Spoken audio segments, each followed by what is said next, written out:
اساتذہ کرام کے ذریعے ہی نسل در نسل آگے بڑھتا ہے.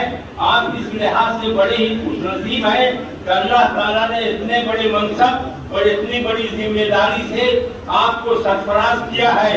جہاں تک مجھے علم ہے کہ آپ اردو اساتذہ کی تعداد پورے بہار میں تقریباً 30-35 ہزار ہوگی. اسی لیے آپ لاکھوں بچوں کو اردو کی تعلیم دے رہے ہیں.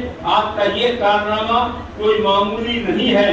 اگر اس مشن کو مجموعی طور پر دیکھا جائے تو یہ یقیناً کسی بڑے انقلاب سے کم نہیں ہے. میں یہاں پھر سے یہ دہرانا چاہوں گا کہ اللہ تعالی نے آپ کو جس منصب کے لیے منتخب کیا ہے اور جو ذمہ داری آپ کو عطا فرمائی ہے اس کی کوئی دوسری مثال نہیں ہے. لیکن ساتھ ہی میں آپ کو یہ بھی یاد دلانا چاہوں گا کہ آپ اپنے اس منصب کے ساتھ تبھی انصاف کر سکتے ہیں جب پوری ایمانداری کے ساتھ اس کو سمجھیں گے اور ہر حال میں اس پر کھڑا اترنے کی کوشش کریں گے. میں یہاں آپ کو یہ بھی یاد دلانا چاہوں گا کہ مقصد جتنا عظیم ہوتا ہے اس کو پورا کرنے میں اتنی ہی جانفشانی اور پریشانی برداشت کرنی ہوگی. سہل پسندی سے کوئی کام بھی بڑا انجام نہیں ہوتا.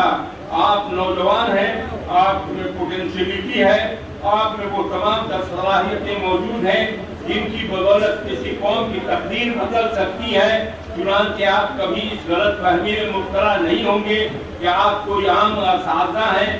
آپ پر پوری ذمہ داری ہے. آپ پر اپنے سماج اور اپنی قوم اور اپنے آنے والی نسلوں کی تقدیر بدلنے کی ذمہ داری ہے. اگر آپ اس ذمہ داری کو ایمانداری اور دیانتداری کے ساتھ پورا کرتے ہیں تو یقین جانے دنیا اور آخرت دونوں جگہ آپ سرخرو ہوں گے. میں نے پہلے ہی کہا ہے کہ مشن جتنا بڑا ہوگا اس کو پورا کرنے کے لیے آپ کو جدوجہد بھی اسی اعتبار سے کرنی ہوگی. چنانچہ مجھے یقین ہے کہ آپ پوری محنت اور مشقت کے ساتھ اپنے کام میں مصروف ہیں اور جو بھی پریشانیاں سامنے آ رہی ہیں انہیں خندہ پیشانی کے ساتھ برداشت کر رہے ہیں. لیکن میں آپ لوگوں سے وعدہ کرتا ہوں کہ جو وہی دقتیں اور پریشانیاں آپ کے سامنے ہیں انہیں قلم بند کر کے میرے سامنے لائیں. مجھ سے جہاں تک ممکن ہو سکے گا اپنی طرف سے محسوس کرنے سے جو بھی سفارشات ہوں گے میں انہیں حکومت کے سامنے پیش کروں گا.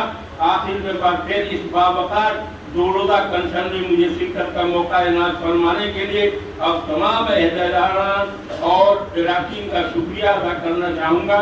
اللہ کرے آپ کا یہ کنونشن کامیابی و کامیابی سے ہمکنار ہو اور آپ لوگوں کے عزائم ہمیشہ جوان اور آپ کا حوصلہ ہمیشہ بلند رہے. اور آخری شعر پڑھ کے ہم ختم کرتے ہیں اپنی بات. تم قفس کے ساتھ رہو یا چمن کے ساتھ رہو, جہاں کہیں بھی رہو پاک پن کے ساتھ رہو. ہزار آئے زمانے میں انقلاب مگر تمہارا فرض ہے اپنے وطن کے ساتھ رہو.